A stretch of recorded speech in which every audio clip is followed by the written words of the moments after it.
Yes. Ngasi aigi sermon sigi topic sida ishor gi thauda. Yes. So sidi Praise the Lord. sida ai han bada aina wahi se pathok ni da wafam amta thamjage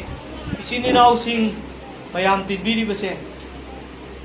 Bible khutta kana kana yawte heba an khut hamati angang oirabasu ahan oirabasu Bible khutta yawta base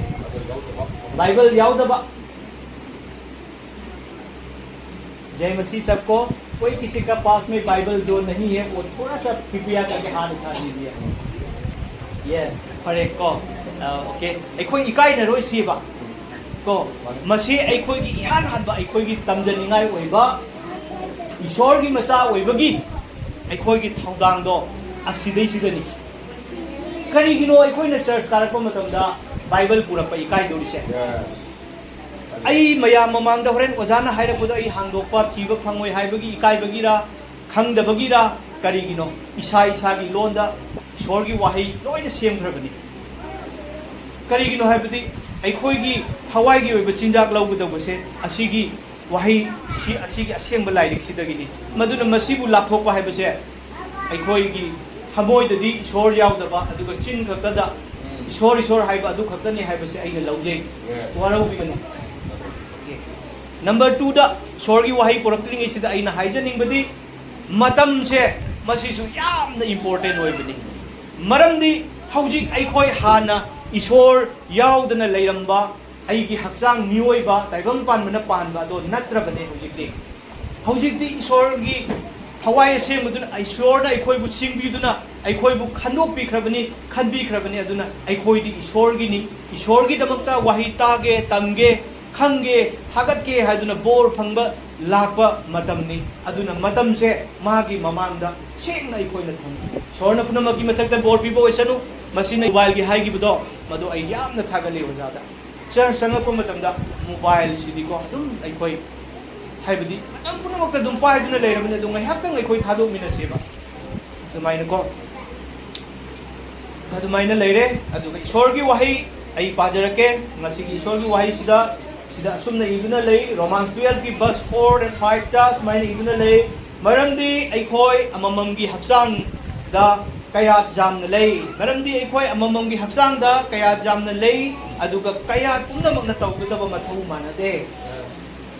number 5 ता verse 5 ता सुमना इदुना ले मथौ अदुगुमना अखोय मयाम ख्रिस्त दा हक्सांग अमा ओइरी अदुगा कया खुदिमक अमगा अमगा मपांग ओय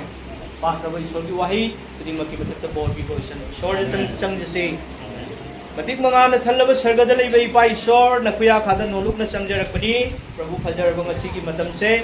नसा इंगोंद पीबीदुना प्रभु ईश्वर ngasi सिंगलुबसिदा ईश्वर ना की वाही पुबीरकनबगी दमकता अचान मतम फंगजबसे हराउजै नुंगाइजै प्रभु ईश्वर ईश्वर ना की वाही पुरकदबा नचा आइगी थमोय आइगी चिन गांथोलकदबा ईश्वर ना की वाही सिंग शेयर तौगदबा खुदिंगमकसे ईश्वर आइगी अनिंग नतदुना नाहाकी अनिंगबदा ओहेनबियु प्रभु ईश्वर नांगदबा तागदबा सिंग खुदिंगमकी मथकता ईश्वर नाहाकना बोर पिबियु बोर फंगबा ओइजगे नचा आइगी पुंसी हवाइदा चापतको फंजगे खुदिंगमकसे प्रभु नाहाकी खुद सिनजरी हाइजबनी जब खुदिंगमक अखोयबु पापतगी कनबिबा प्रभु जीसुगी मिंगदा निजबनी आमेन Praise the Lord. मरम अदुना रोमियो की लाइरिक से अपोस्टल पॉल न इबनी तो लाइरिक से कनादा इबनो रोम द लेब थाजबसिंदा को रोम द लेब थाजबसिंदा असिदा मरुइना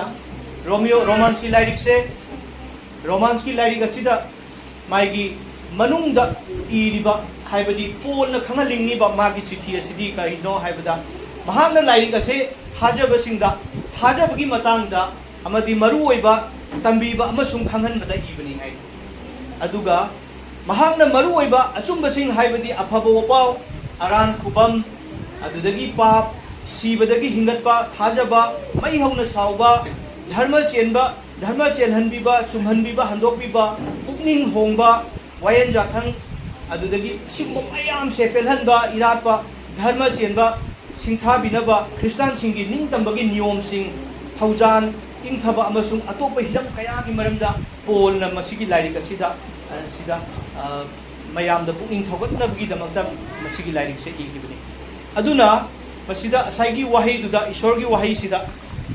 ꯂꯥꯛꯄ ꯃꯇꯝꯗ ꯑꯩꯈꯣꯏ ꯑꯃꯃꯝꯒꯤ ꯍꯛꯆꯥꯡ ꯀꯌꯥ ꯑꯃꯃꯝ ꯂꯩ ꯍꯥꯏꯕꯗꯤ ꯑꯩꯈꯣꯏ ꯇꯥꯏꯕꯪ ꯄꯥꯟꯕꯁꯤꯗ ꯏꯁꯣꯔꯅ ꯁꯦꯝꯕꯤꯕꯁꯦ ꯃꯤꯑꯣꯏꯕ ꯍꯥꯏꯕ ꯌꯥꯇꯤ ꯑꯁꯤꯕꯨ ꯁꯦꯝꯕꯤꯔꯦ ꯑꯗꯨꯗꯒꯤ ꯃꯊꯪ ꯆꯥꯔꯣꯟ ꯁꯨꯔꯣꯟ ꯃꯌꯥꯝ ꯑꯃ ꯂꯥꯛꯄꯗꯨꯅ ꯃꯈꯜꯒꯤ ꯇꯥꯏꯕꯪ पानबसिदा सिंबा थुंगना जाति कया लोन कया ताइबंग पानबसिदा मखल की ओइरखरे ngasi oiraklaba maram matam asida aikoi amamamgi thaudan se aman amagi amata manade praman da hariga ngasi khut masa manga sida amata manade ko asumna aikoi mioi bagi thabak thauram khuding maksu amadi aikoi na tauriba chaliba pumna maksida su amaga aikoi amata manade haibasida aikoi na praman amasu masida aikoi na lei madudi yamna nungaiba khatansu nokpa yabada ko aikoi gi mit ka naton ga nakong siga ahum se wari sanaba matam sida mit na hairi aina khwaidagi hele haidana aina khwaidagi henbani haidana mit sina pumna maksida hairiba naton sina su hairi aina noidagi amukamuksu hele haina hairi ko adudagi di amasu manakong sina su amukamuk hele haina muksa hairiba adubu ahum sidi haksangi oiba aikoigi haksang miyoibagi haksang sigi oiba kaya aikoigi yaudraba yadraba amamam isorna sembiba pot amamam duneba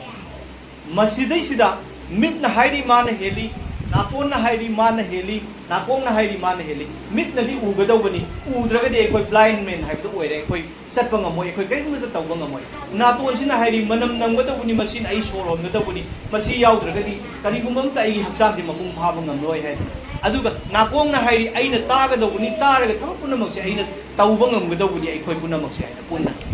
adumapu asumaina sayetna duna leibasida kaidawge haibada mitse ubase kaidawge haibada mase mapanga choklave sumaina aina ngasi mayamna khatang sahi changsala adi mit sokpagumna mitse chosma gi darkar tare he bojiti aduidi mitchina haire ai chosma se ukke haina mitchina chosma se uppa matamda natonda thamaga mana jet kadawge khatra ne ko adu oiragadi naton sina hairi nangna kwaidagi henbani na duidi ai gi naton se jahon be yaro sine ba nangi chokha upada mana kong sida nangna thet kadawni nang namit nang dangi thokpa dum taw sine ba mana hai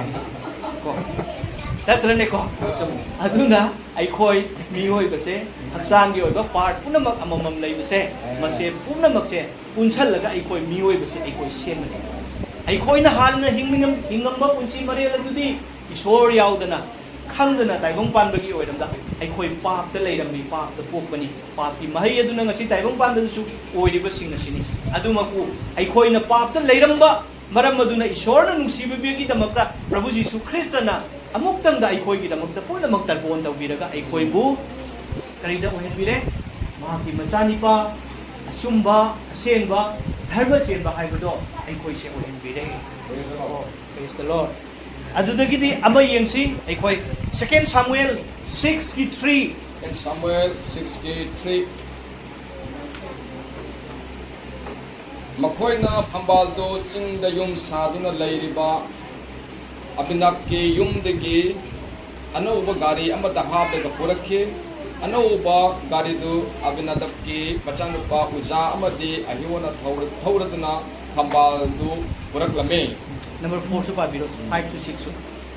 Ahiwana Pambaldu Mang the Salame Laning Tau Ibungo Ikai Kumna Utpo Oina Dawit Amadi Israel Jimmy Singna Makoigi Elizabeth Haduna Jagoi Saraduna Ise Saki Bina Sarangi Pung Amadi Jal Paiduna Nungai Ba Pongkoke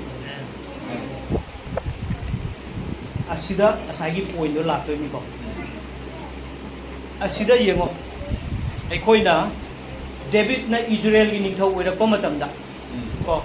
adugi matamdu da ishor gi upuse kadai da lei haina hai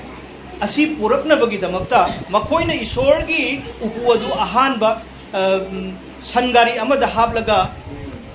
Gibeada laiba Abinadab ki yumdagi purakhi aduga Abinadab ki machanipa uja amasung ahiona ahanba sangari adu thauki ishor gi thabak se jathang se asaigi sinari bani ko makoida kana da sinai uja amasung ahionda maki thabak sinari bani ko sumaina ojana singlupta leiba kaya sinda haibadi magi mathau sinaba gumna makoi da su ishorgi upuse porokna bagi damakta sinari bani adu purakpa sida kamai tawri sangari se mafam ama yorokpada kadai yorokpada nakon gi manak yorokpada mahi marong jaithapam yorokpada nakon hai sigi manak sida mahi marong jaithapam yorokpa matam sida sallaba sing aduna 6 tani ko hujiki 3 gi 6 ta ko second Samuel gi aduna madu nikhallaga haibadi adu mafamda jorokpada sallaba sing aduna nikhallaga upu sing ado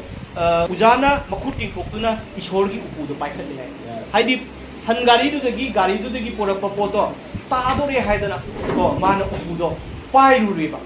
adudai duda saben da kari hai adudagi jehova gi asauba ujagi mathakta mai hauraki aduga ishorna mahaku marangi damak mafam aduda jaithuki aduga mahak mafam aduda ishorgi upu adugi manakta siki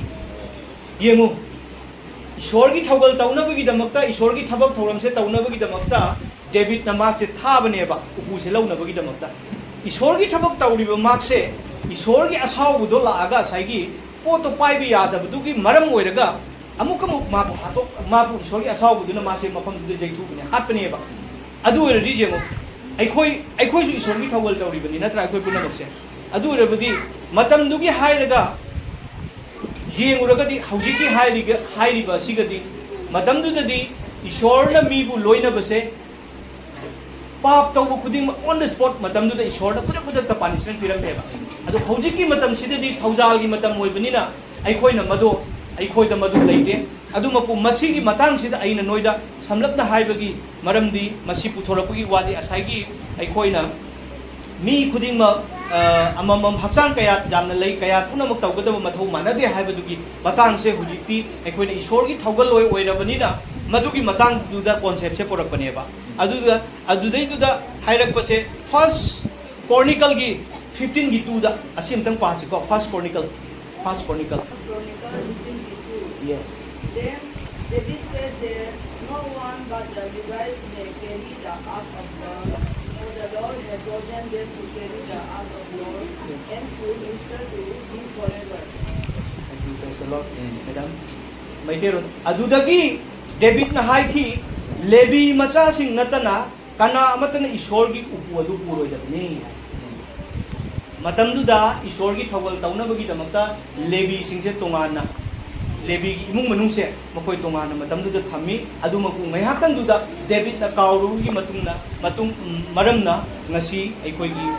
hojigi asagi kanodo mamin do kaya sorna maku ishorgi upu asengba ishorgi upu da sungbogi damakta mabu jaithabi baneba maramdi jehova na makoi bu ishorgi upu punaba amasung mahaki thaugal taunaba matam punamakta taunanaba khandokrabani haibadi lebi masa singdo madugi damakta khandokrabani aduna ne saigi haibadi aikoi amamamna church ki singluki thaudang punanabagi damakta aikoi da amamam punamak thambiri base pastor evangelist leader magi mathau punamak asini aina mayamda ngasi khajitang asidai sida saigi Old Testament gi laik dagi masigi concept se pusalaga aina pukning chingsan bibagi pukning chingsan base mayamda ko duna maramdi matam mamada nakoi ishorna haiba ilamde aikoi se ko matam mamada aikoi ishorna haiba ilamde ishorgi tayona bada ipa ipugi chanabida hauna bida aibang panbagi oiba tawbada aikoi maduda leirami adubu haujikti makoina haiba indabagi maramna nakoida sanbibo upire matamduda seko Romeo gi 11 gi 30 da iba sorgi wahini matamduda aikoina haiba ilamdaba pap senba tawba maramduna ngasi khudingmak sing aduna ngasi aikoi gi damakta Prabhu Jisu Kristna aikoi gi damakta nungsibiduna tawbikiba punamak aduna aikoi da sanbibada upibane na haireba sorgi wahina maramdi matam mamada ishorna sembikraba miyoibasingna pap asum maigi tharadagi pap hingalakpa matamda nohagi matamda amuk taibang panbasida sana usek waya amadi miyoiba kaya singse punamak isingda thummaga hat loisanbigre ko adugi section number chakre adugi matunda nohagi charon surondagi amukasu amuk makha chatharapada amuk kadaida koina amuk uba phangi haibada Sodom and Gomorrah gi matamda amuk ko adumaku adumaina mathung chau chatpaduna ishor na ikoi mioi basi sembi bada ai ishor ikoi mioi bana tauba singse mana nungai raktabagi maram na hujikti mahaki amata ngai ba machani pa Prabhu Jisu Krista do taibang pan basida khuding mak sing asi dagi damakta amuk ta dalosan na bagi damakta thabirakti ba adugi thaujan thamjaba ikoi macha sing matani ba natrako hujikti aikoina judgment mahakna lawba lakpigani maki wayan thombai mamang du dai koi lepani aduna aikoina tawgadaba thaudan sing ado ngasi ishorgi jathang sing asida commandment oina 10 commandment Old Testament da New Testament da 2 commandment aina aigi junthang kaithang na babu nahaki nasama kunna nungsi gadabani haiba aduga nangna nangi ishorbu nangi thawaina thamoina pangalna thagat gadabani haiba hai digi maru oibadi nungsibani haiba wafam sina takpiri madugi nungsibado ngasini aikoina Christian ama oibagi thadang oiba maru oiba se oiba masina maram oiragani ngasi aikoina aibu aigi punsi sida ai yamna phattaba tukachaba hangoiba haithiba mibu yentiba mi hatba makhan di tauba yadaba mioi bana haidi tauba ngamdraba adugumba thabak tawramba mioi amani ngasidi ishorna matam yare haiba phagi ba hek numitudagi ai sase na nauba Christian ni haibadi ishorom da yamna naujariba 2017 gi last gi ai ishor khar khangakpani baduda Assamese nupi macha amana aigi friend circle da ko mana aibu aigi hapsang gi oiba anaba ama siba yaba hojik ishor khangam dragadi ai ishor jam thagali ishor se khangam dragadi ai dahan na leira maroi haibase ai khajai adumo ishor na ibu nungsi bibagi ai anaba su phanbi khre amukhana ai gonda madugi kayo adugumba mayam sido lehendidre aduga ngasi ishor bu haja kraba matung dagi di lausan kraba matung dagi di ai friend duna ai bu prarthana tawi badagi di adudagi tapna ishor ka ba ishor khangba hora badagi di 2018 gi Good Friday numitagi ai church ahan ba ka ba hokani adu kabduda ishor church kabda ishor gi wahi na pungin thogat pa phangjaki ba ishor gi wahi adudi asumba dusu aini lambi dusu aini ahimba dusu aini haiba wahi asina ai gi pungin hong adugi matungdagi di Star Sunday dagi adugi sahidugi dagi continue chat pasina ai adum 2018 gi 18 sida 2018 da ai baptize tawe baptize tawraba matungdagi di adugi hek numitudagi ngasi phawbada aina aigi salamba lisa chaja lakcha chaja chaba thakba aina charamba drugs du ganja tawramba puding makto ngasi puna makto tungoina na lehawle hoji aigi mangda leiriba punsi se ai yang nungai ishorgi nungsiba se aina mayamgi mathakta aibang panbagi jat sigi marakta amadi ishor khangdriba mayam sigi marakta kamaini ishorgi wahi tejaba asini aigi thause mase ishorgi ahanba jathangni Matthew 28:19 da haibani chalo ko jati punamaki mathakda ishorgi aphabo pau se sandu o baba macha kwai the baptize so aikoi na madu sakhi ne ba huji ishor huji aikoi gi marakta leite haibadi Jisu Krista la amma matung da ishor ka kre aduga huji aikoi gi marakta thawai simbalai mahang aikoi gi damakta thawai simbal pibi mahang aikoi da loina bi aikoi gi darkar ta khuding mak mahang na pubi mahang na pangbi haibadi aina sai ishor leite haibagi maram do madu nate haiba aikoi ga loina dana leite haiba aikoi amana bagi pangnari base asini aikoi gi marakta ishor leite haiba ishor da laga nangi thabak se sima tausan bi rage haiba se madu nate ba aina nangi da laga tawra da thabak tune madune aina nangi awabada pangduri se adune sagi ishordi nungsibani aina haibado adugi nungsibadune ba aina mayamda ngasi haidok sariba tamthok sariba se madugi potune aina ishor khangdaba mayamda su aina ngasi tawjari ba se aina ngamjaba aina tawjari ba khuding aina lepi ba se ngasi punamak se ishorgi thawjal lagi ni ishorgi thawjal lagi ngasi aina khara ngamjari ba se punamak magi mathaktani baramaduna aina mayamda ngasi pungning thawgat chaning badi ishorgi yathang se aikoina jumda leiraba haibadi chininau sing aikoi thogal tauba aikoi tana madu aikoi chatlaga tawgadabu nateba aikoi ima indon singnasu ngasi lerak lekai da phaminaba matamda chatpa matamda mapan thokpa matamda ishor di sini haibase ꯑꯩꯒꯤ test ꯑꯃꯅꯤꯗꯨꯒ ꯂꯣꯏꯅꯅ ꯈꯔ ꯃꯇꯝ ꯐꯪꯕ ꯃꯇꯝꯗ ꯃꯇꯝ ꯂꯧꯅꯕꯒꯤꯗꯃꯛꯇ ꯌꯨꯝꯗꯒꯤ ꯊꯣꯛꯇ꯭ꯔꯤꯉꯩꯗ ꯑꯩꯈꯣꯏꯒꯤ devotion ꯑꯌꯨꯛꯀꯤ ꯑꯃꯗꯤ ꯅꯨꯃꯤꯗꯥꯡꯒꯤ ꯇꯧꯕ ꯃꯇꯝꯗ ꯍꯥꯏꯖꯕꯤꯌꯨꯕ ꯉꯁꯤ ꯑꯩꯅ ꯆꯠꯀꯗꯧꯔꯤꯕ ꯌꯨꯝꯁꯦ ꯑꯩꯅ ꯀꯣꯏꯕ ꯆꯠꯀꯗꯧꯕ ꯅꯠꯇꯦ ꯊꯕꯛ ꯑꯃ ꯆꯠꯀꯗꯧꯕ ꯍꯥꯏꯕꯗꯤ ꯆꯠꯀꯗꯧꯔꯤꯕ ꯏꯃꯨꯡꯁꯤꯗ ꯏꯁꯣꯔꯅ ꯃꯇꯤꯛ ꯃꯉꯥꯜꯗꯣ ꯏꯃꯨꯡꯁꯤꯗ ꯏꯪꯊꯕ ꯄꯤꯕ ꯑꯣꯏꯁꯅꯨ ꯌꯥꯔꯤꯕ ꯃꯈꯩꯗꯤ ꯑꯩ ꯃꯁꯤꯗ ꯏꯁꯣꯔꯅ ꯋꯥꯍꯩꯁꯦ ꯃꯔꯨꯁꯦ ꯈꯤꯇꯪ ꯍꯨꯜꯍꯧꯒꯦꯅ ꯈꯜꯂꯒ ꯆꯠꯁꯦꯕ ꯑꯩꯅ ꯍꯥꯏꯖꯅꯤꯡꯕꯗꯤ ꯍꯨꯜꯍꯧꯕꯁꯦ ꯃꯁꯤ ꯁꯣꯏꯗ꯭ꯔꯕꯅꯤ ꯃꯇꯝ ꯑꯃꯗ ꯄꯣꯛꯈꯥꯏꯔꯒ ꯁꯤꯔꯒ ꯆꯣꯡꯈꯠꯂꯛꯀꯗꯧꯕꯗꯣ ꯑꯩꯈꯣꯏꯒꯤ ꯏꯊꯧꯗꯤ ꯍꯨꯟꯒꯗꯧꯕ ꯁꯤꯗ ꯑꯃꯨꯛ ꯍꯟꯅ ꯖꯤꯁꯨ ꯂꯥꯛꯑꯒ ꯍꯨꯟꯗꯣꯏ ꯅꯠꯇꯦ ꯖꯤꯁꯨꯅ ꯄꯤꯔꯝꯕ ꯌꯥꯊꯪꯗꯨꯅꯤ ꯑꯩꯈꯣꯏꯅ ꯃꯁꯤ ꯇꯧ ꯍꯥꯏꯅ ꯍꯥꯏꯔꯝꯃꯤꯁꯦ ꯑꯗꯨꯅ ꯍꯨꯜꯍꯧꯕ ꯇꯥꯍꯜꯍꯧꯕ ꯍꯥꯏꯕꯁꯦ ꯃꯁꯤ ꯑꯩꯈꯣꯏꯒꯤꯅꯤ ꯃꯍꯥꯛ ꯍꯣꯡꯒꯦꯔꯥ ꯍꯣꯡꯉꯣꯏꯔꯥ ꯄꯨꯛꯅꯤꯡ ꯍꯣꯡꯒꯦꯔꯥ ꯃꯍꯥꯛ ꯏꯁꯣꯔ ꯈꯪꯒꯦꯔꯥ ꯈꯪꯉꯣꯏꯔꯥ ꯃꯗꯨ ꯏꯁꯣꯔꯒꯤ ꯃꯊꯛꯇ ꯂꯩꯈ꯭ꯔꯦ ꯑꯩꯈꯣꯏꯅ ꯄ꯭ꯔꯥꯊꯅꯥ ꯇꯧꯕꯤꯕ ꯗꯔꯀꯥꯔꯅꯤ ꯅꯠꯇ꯭ꯔꯅꯦ ꯑꯅꯥꯕ ꯉꯁꯤꯁꯦ ꯕ꯭ꯔꯍ꯭ꯃꯥꯟꯗꯅꯦ ꯉꯁꯤ ꯑꯩꯈꯣꯏ ꯑꯝꯇ ꯌꯦꯡꯁꯤ ꯉꯁꯤ ꯁꯤꯗꯩꯁꯤꯗ ꯑꯐꯥꯎꯕ ꯏꯁꯄꯦꯁꯦꯂꯤꯁ ꯑꯃ ꯂꯥꯛꯑꯦ ꯍꯥꯏꯅ ꯍꯥꯏꯕꯗꯅꯦ ꯄꯣꯛꯈꯥꯏꯉꯩ ꯇꯤꯟꯒꯅꯤ ꯃꯤꯁꯦ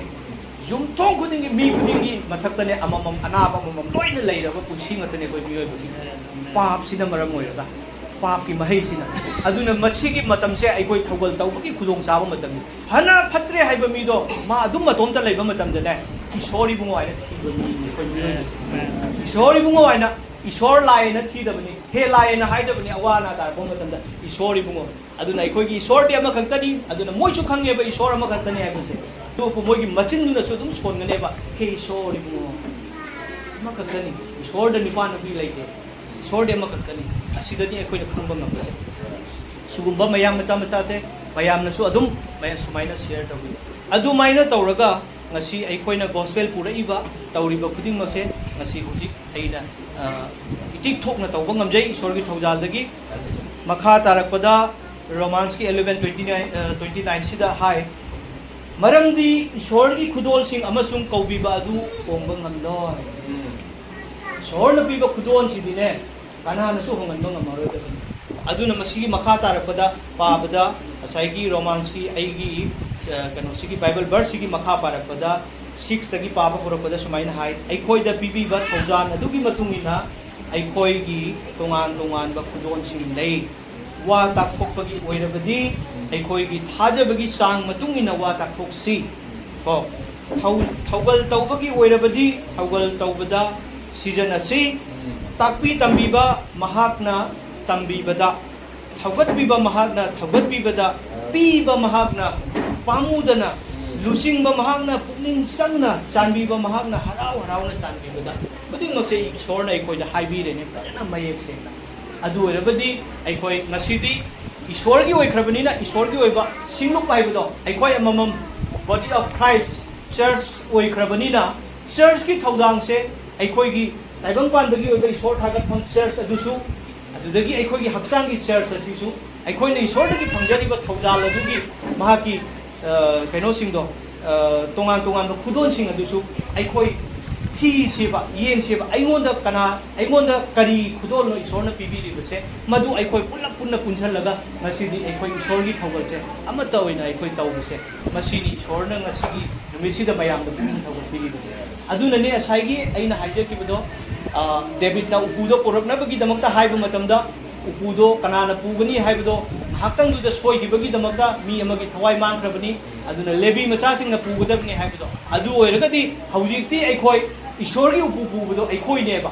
ꯀꯣ ꯑꯩꯈꯣꯏ ꯏꯁꯣꯔꯒꯤ ꯚꯥꯔꯁꯦ ꯑꯩꯈꯣꯏꯗ ꯏꯁꯣꯔ ꯌꯥꯎꯔꯒ ꯆꯠꯂꯕꯅꯦꯕ ꯍꯧꯖꯤꯛꯇꯤ ꯑꯗꯨꯅ ꯏꯁꯣꯔ ꯌꯥꯎꯔꯒ ꯆꯠꯄ ꯑꯩꯈꯣꯏꯒꯤ ꯊꯕꯛ ꯊꯧꯔꯝꯁꯦ ꯑꯩꯈꯣꯏꯅ ꯀꯔꯤꯅꯣ ꯇꯧꯒꯗꯧꯕꯁꯦ ꯍꯥꯏꯕꯗꯣ ꯑꯩꯈꯣই ꯏꯁꯥꯒꯤ ꯊꯧꯖꯥꯜꯗꯒꯤ ꯏꯁꯣꯔꯒꯤ ꯊꯧꯖꯥꯜꯗꯒꯤ ꯐꯪꯕ ꯇꯣꯉꯥꯟ ꯇꯣꯉꯥꯟꯕ ꯈꯨꯗꯣꯜꯁꯤꯡꯗꯨꯒ ꯂꯣꯏꯅꯅ ꯑꯩꯈꯣꯏꯁꯦ ꯆꯠꯁꯤꯌꯦꯕ ꯑꯁꯤꯗꯅꯤ ꯑꯩꯈꯣꯏꯅ ꯆꯥꯎꯈꯠꯄ ꯊꯋꯥꯏꯗ ꯆꯥꯎꯈꯠꯄ ꯍꯥꯏꯕꯗꯤ ꯅꯨꯡꯉꯥꯏꯕ ꯏꯪꯊꯕ ꯅꯨꯡꯁꯤꯕ ꯑꯩꯈꯣꯏꯗ ꯉꯁꯥꯏꯒꯤ ꯑꯣꯖꯥꯗ ꯍꯥꯏꯕꯗꯣ ꯑꯣꯖꯥꯗ ꯄꯤꯔꯤꯕꯁꯦ ꯀꯔꯤꯅꯣ ꯑꯣꯖꯥꯒꯤ ꯕ꯭ꯂꯦꯁꯤꯡ ꯍꯥꯏꯕꯗꯤ ꯀꯣ ꯏꯁꯣꯔꯒꯤ ꯃꯦꯔꯤꯀꯦꯜꯗꯣ ꯀꯣ ꯏꯁꯣꯔꯗ ꯅꯨꯡꯉꯥꯏꯖꯕꯒꯤ ꯃꯥꯒꯤ ꯃꯦꯔꯤꯀꯦꯜꯁꯦ ꯌꯦꯡꯉꯣ ꯃꯥꯒꯤ ꯅꯨꯄꯤꯅ ꯃꯇꯝ ꯀꯥꯏꯊꯣꯛꯑꯒ ꯃꯉꯣꯟꯗ ꯄꯤꯕꯒꯤ ꯈꯨꯗꯣꯜꯗꯣ ꯂꯩꯕꯗꯨꯅ ꯏꯇꯩꯃꯗꯨꯗ ꯃꯥꯒꯤ ꯃꯦꯗꯝꯗꯨꯗ ꯄꯤꯕꯒꯤ ꯈꯨꯗꯣꯜꯗꯣ ꯂꯩꯕꯗꯨꯅ ꯏꯁꯣꯔꯅ ꯃꯥꯕꯨ ꯁꯤꯖꯤꯟꯅꯔꯒ ꯏꯁꯣꯔꯒꯤ ꯊꯋꯥꯏꯅ ꯋꯥ ꯉꯥꯡꯕꯤꯔꯒ ꯃꯥꯒꯤ ꯊꯃꯣꯏꯗ ꯑꯩꯅ ꯏꯆꯥ ꯏꯁꯨ ꯑꯩꯒꯤ ꯏꯃꯥ ꯑꯍꯟꯁꯦ ꯑꯩꯅ matam khara ai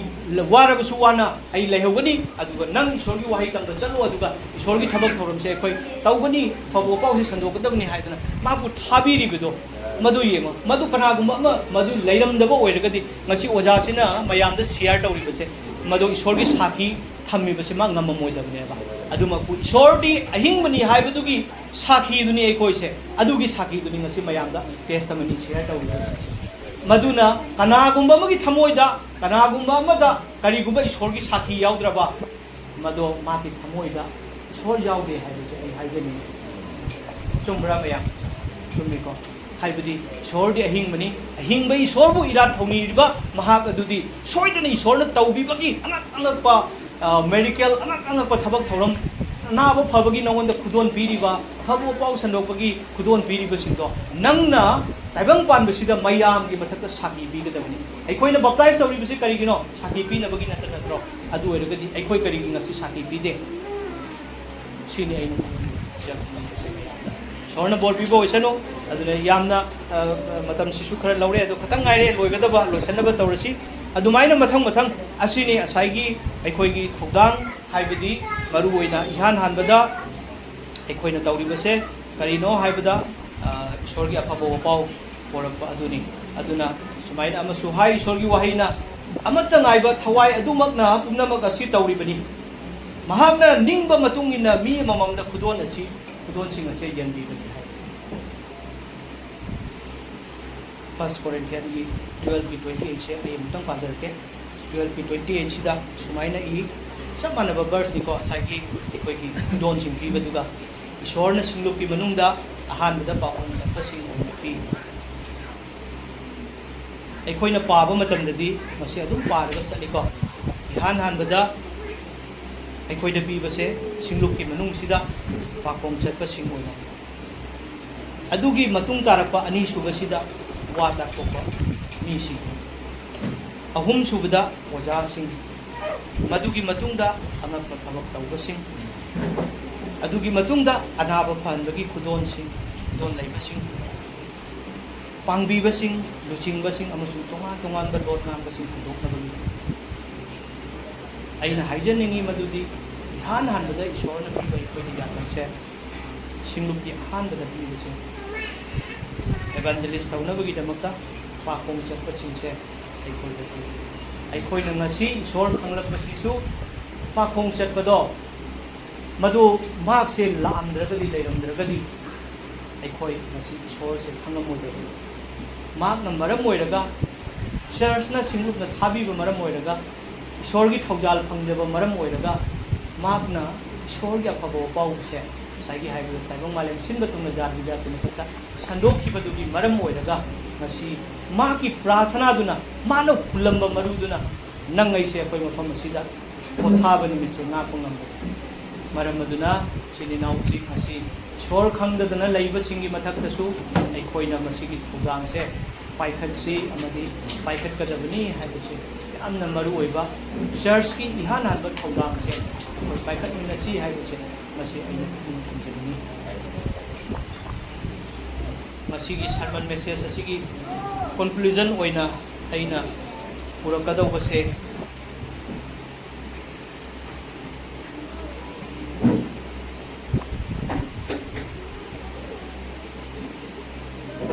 Corinthians 12:27 sina ay mayamda ay jage aduga nakoi Krista gi haksang ni amasung amamam na haksang gi kaya sini maramdi hai kiba punamak se ishorgi wahai sina aikoi kaya mayam ama yam oirabasu aikoi haksang gi kaya sini amatani aduna aikoi di Krista na punjan banina ishorgi wahai sina iroi roi basida aikoi puding mak se Krista gi haksang oigrabani aikoi se ko aduna amasung amamam na haksang gi kaya sing oiraga ngasi singlup asigi kaya amamam oiraga aikoi puding mak se ishorgi khoba loina tausi hairaga aina mayamda in sabachabaga loina mayamda thamjariba wahai sing ase puding makta bol phangani phangangani haibase aina soidana thase shor ne koi punamak ki mathakta bol bibu osenu